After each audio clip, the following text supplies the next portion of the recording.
এটা আল্লাহ দিয়েছেন। আল্লাহ পাক কি বলছেন কোরআনে? সূরা মাইদা 51 নম্বর আয়াত খুলে দেখেন। ইয়া আইয়ুহাল্লাযীনা আমানু, হে মুমিনগণ, লা তাত্তাখিযুল ইয়াহুদা ওয়ান নাসারা আউলিয়া, তোমরা এই ইহুদি এবং খ্রিস্টানদেরকে বন্ধু রূপে গ্রহণ করো না। কে বলছে এটা? না আমি বানালাম আয়াতটা। সূরা মাইদা পড়েন 51 নম্বর আয়াত। আল্লাহ বলেছেন আপনার রব, যার কাছে আপনাকে ফিরে যেতে হবে, যার সামনে আপনাকে দাঁড়িয়ে জনগণের হিসাব দিতে হবে, যার সামনে দাঁড়িয়ে আমাদেরকে ব্যক্তিগত জীবনের আমল আকীদা আখলাকের হিসাব দিতে হবে, তিনি বলেছেন লা তাত্তাখিযুল ইয়াহুদ ওয়ান নাসারা আউলিয়া, ওদেরকে তোমরা বন্ধুরূপে গ্রহণ করো না। সবাইকে বলেছেন আমভাবে। কেন? বা'দুহুম আউলিয়া ও বা'দ, তারা একে অপরের বন্ধু, তারা একে অপরের বন্ধু। দেখেন, এটা আপনি আমি বুঝতে না পারি, যারা জিওপলিটিক্স বোঝে তারা প্রত্যেকেই জানে তারা একে অপরের বন্ধু। প্রত্যেক প্রশাসনিক কর্মকর্তা জানে তারা একে অপরের বন্ধু। আপনি জানেন না, কিন্তু তারা জানে। এই জন্য আমাদের কথাগুলো তারা রিসিভ করতেছে, আপনার কাছে ওটা বুঝে আসতেছে না। আল্লাহ পাক বলছেন ওয়ামা ইয়াতাওয়াল্লাহুম মিনকুম, মুসলিমদের মধ্যে কেউ যদি ওদের দিকে হাত বাড়ায় বা ওদের সাথে বন্ধুত্ব করে, ফাইন্নাহু মিনহুম, সে তাদের অন্তর্ভুক্ত, সে আমাদের উম্মার কেউ নয়। এটা আল্লাহর কথা। এই জন্যই গলফ কান্ট্রিকে আমরা বলি যে তোমরা উম্মার কেউ না, তোমরা ওদের অন্তর্ভুক্ত। হ্যাঁ, জনগণ থাকতে পারে ভালো, সেটা আলাদা বিষয়। অ্যাজ এ স্টেটের কথা বলছি আমরা। আল্লাহ পাক আরও বলেছেন এই সূরার মধ্যেই আছে, লা তাজিদান্না, হে নবী আপনি দেখবেন, অবশ্যই দেখবেন, আশাদ্দান নাস আদাওয়াতান লিল্লাযিনা আমানু আল ইয়াহুদ ওয়াল্লাযিনা আশরাকু। আল্লাহর কথা এটা এই সূরার মধ্যে আছে। আল্লাহ পাক বলছেন হে মুমিনগণ, হে নবী মুহাম্মদ সাল্লাল্লাহু আলাইহি ওয়াসাল্লাম, আপনি দেখবেন মানুষের মধ্যে মুমিনদের সাথে সবচেয়ে বেশি শত্রুতা জ্ঞাপন করে দুই শ্রেণীর মানুষ। এক শ্রেণী হচ্ছে আল ইয়াহুদ, আল্লাহ বলেছেন আল ইয়াহুদ ওয়াল্লাযিনা আশরাকু, এবং যারা শিরিক করে, মুশরিক। এবার কি বুঝতে পারেন ওয়ার্ল্ড জিওপলিটিক্স কেমন করে যাচ্ছে? কেন আপনার প্রতিবেশীকে তারা ডাকছে? নেতানিয়াহু কেন এত এইভাবে সারা ওয়ার্ল্ড ওয়াইড সে তার অ্যালায়েন্স তৈরি করছে? কেন? বিকজ আল্লাহ বলে দিয়েছেন তারা একে অপরের বন্ধু, এবং এরা মুসলিমদের সাথে চরম বিদ্বেষ জ্ঞাপন করে। আর বিদ্বেষটা তো মনের ব্যাপার, তাই না? এটা তো মনের ব্যাপার। ইন্টারনাল কথাটা কে বলতে পারেন? আল্লাহ ছাড়া। আল্লাহ ছাড়া মনের ভিতরের কথা কে বলতে পারে? সূরা আল ইমরানে আল্লাহ পাক আরো বলেছেন যে ওরা বাহ্যিকভাবে যা প্রকাশ করে সেটা খুবই অল্প, আর মনের কথা তোমরা যদি জানতে যে ওরা কত বেশি এগ্রেশন তোমাদের প্রতি রাখে। এটা আল্লাহর কথা। এখন কি হয়েছে বাস্তবতা? বাস্তবতা হচ্ছে আমরা এগুলোকে ডিনাই করছি। কোরআনের এই হেদায়েতগুলো থেকে আমরা হেদায়েত নিচ্ছি না, আমি নিতে বাধ্যও করছি না। আপনি আপনার কবরে যাবেন, আমাদের কাজ প্রচার করে দেয়া, ব্যাস, দ্যাটস অল। আমরা এখান থেকে হেদায়েত নিচ্ছি না, বরং এগুলোকে ডিনাই করে আমরা মনে করছি যে আমাদের বিদ্যা, আমাদের বুদ্ধি, আমাদের যুক্তি দর্শনটাই হচ্ছে চূড়ান্ত, আমরা যা বুঝি সেটাই সঠিক। এজন্য আমরা মুসলিম হওয়ার পরেও পররাষ্ট্রনীতির ক্ষেত্রে গিয়ে, ইকোনমিক সেক্টর গিয়ে, পলিটিক্যাল সেক্টর গিয়ে আমরা ওদের সাথে বন্ধুত্ব করেছি, আপোষ করেছি, আতাত করেছি। এতে করে আল্লাহ পাক আমাদের উপর অসন্তুষ্ট হয়েছেন। আর আল্লাহ যখন আমাদের উপর অসন্তুষ্ট হয়েছেন, আমরা আমাদের পলিটিক্যাল পাওয়ার হারিয়েছি, আমাদের ইকোনমিক বেস হারিয়েছি, আমরা আমাদের আপোষে দেখেন আমরা ইখতিলাফে বিভক্ত আছি। আমাদের মধ্যে আল্লাহ পাক হৃদয়ের বিভক্তি সৃষ্টি করে দিয়েছেন। আমাদের জ্ঞান কমে গেছে, ফিজিক্যাল স্ট্রেংথ কমে গেছে, অস্ত্রশস্ত্র কমে গেছে, মিলিটারি পাওয়ার কমে গেছে। এক কথায় আমরা ডমিনেটেড। এখন আমরা চাইলেই হুঙ্কার দিতে পারি না ওদের বিরুদ্ধে, এখন যেটা উমর রাদিয়াল্লাহু আনহু পারতেন। ইবনুল খাত্তাব যদি চাইতেন, ওই মদিনার মাটির মসজিদ থেকেই তিনি পারস্য আক্রমণ করতে পারতেন। আর এখন আমাদেরকে হাজারবার ভাবতে হবে। আমাদের তওবা, ইস্তেগফার, ঈমান, আমল, নাসিহা, আমাদের ইকোনমিক সেকশন, আমাদের এই যে আপনার এডুকেশন সেক্টর, মিডিয়া, প্রযুক্তি, এগুলো আমাদের ডেভেলপ করার পর চিন্তা করতে হবে যে ওইটা আমাদের একটা লক্ষ্য ছিল। এটা বাস্তবতা। এই বাস্তবতায় কোরআন কি বলছে আসেন সেখানে দেখি।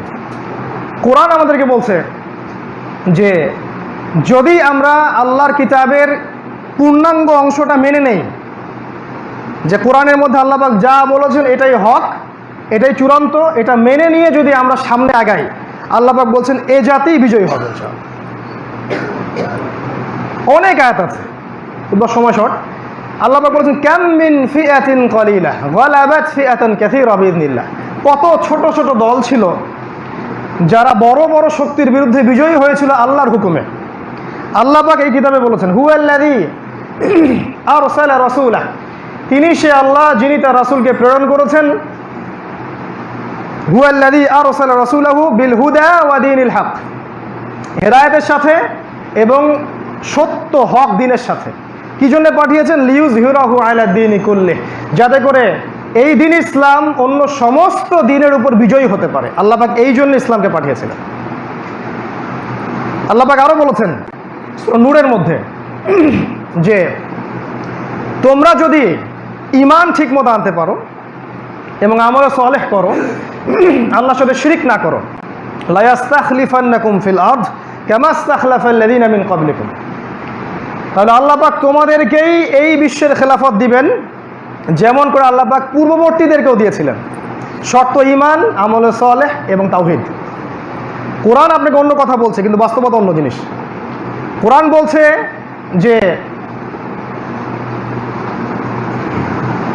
ওয়ালা তাহিনু, তোমরা হীনবল হয়েও না, ওয়ালা তাহজানু, তোমরা দুশ্চিন্তাগ্রস্ত হয়েও না, ওয়া আনতুমুল আ'লাউনা, তোমরাই মুসলিমরাই বিজয়ী হবে, ইন কুনতুম মুমিনিন, যদি তোমরা প্রকৃত অর্থে মুমিন হয়ে থাকো। কোরআন কিন্তু ডিফারেন্ট কথা বলছে, বাস্তবতা আর একটা জিনিস। আল্লাহ পাক সূরা মুহাম্মাদে বলছেন ওয়ালা তাহিনু, তোমরা হীনবল হয়েও না, ওয়া তাদউ ইলা সালম, ওদেরকে শান্তির চুক্তির দিকে ডেকো না, ওয়া আনতুমুল আ'লাউনা, তোমরাই বিজয়ী হবে, ওয়াল্লাহু মাআকুম, আল্লাহ তোমাদের সাথে আছেন, ওয়ালা ইয়াতিরাকুম আ'মালাকুম, আল্লাহ পাক তোমাদের আমল ধ্বংস করবেন না। এই আল্লাহর কথা, এগুলো আপনার সাথে আছে।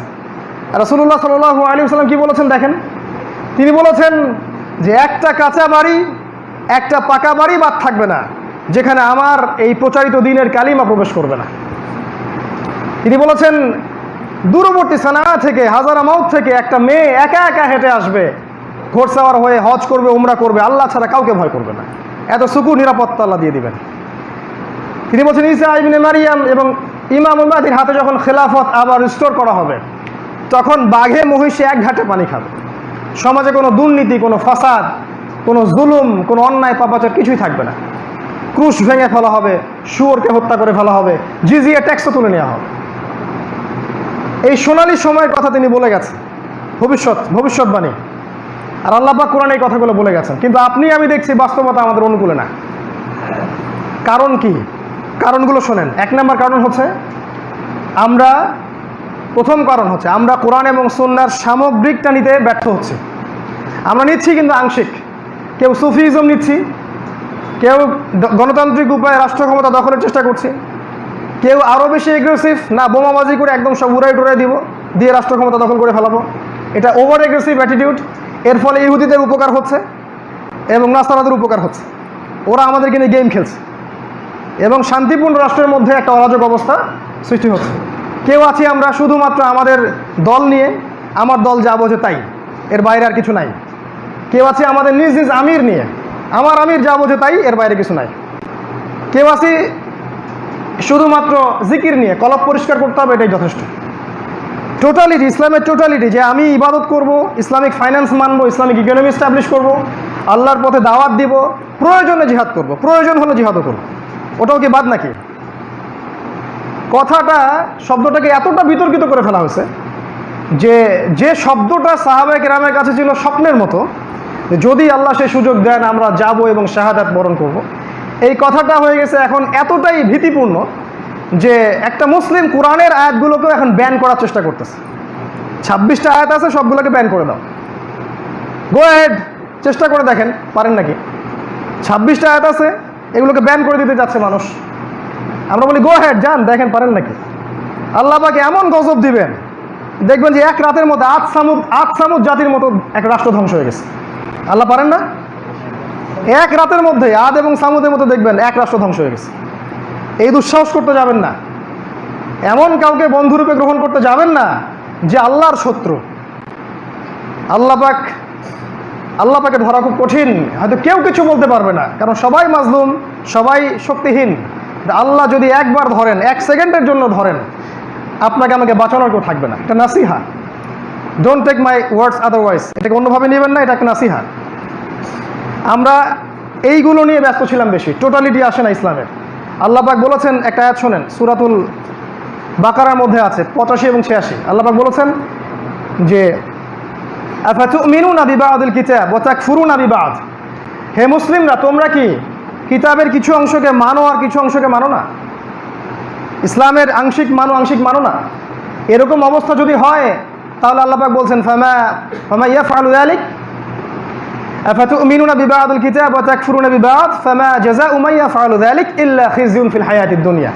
যারা এরকম আচরণ করবে, কিতাবের কিছু অংশ মানবে, কিছু অংশ মানবে না, আল্লাহ পাক বলছেন এই দুনিয়াতেই আমি আল্লাহ তাদেরকে লাঞ্ছিত করে দিই। পরকাল বাদ, এই দুনিয়াতেই আমি আল্লাহ তাদেরকে লাঞ্ছিত করে দিব। আমরা এই মুসলিম উম্মাহ, আমরা ইসলামের, কোরআনের এবং সুন্নাহর কিছু অংশ নিয়েছি, কিছু অংশ নেই নাই, এটাই সত্য, এটা মানতে হবে আপনাকে। আকীদাগতভাবে হয়তো নিয়েছি কিন্তু আমলগত নাই। কোরআন সুন্নাহর সামগ্রিক আমল, দাওয়াত, প্রতিষ্ঠার সংগ্রাম আমাদের মধ্যে নাই, সামগ্রিকটা নাই। এই জন্য আল্লাহ পাক আমাদেরকে লাঞ্ছিত করছেন।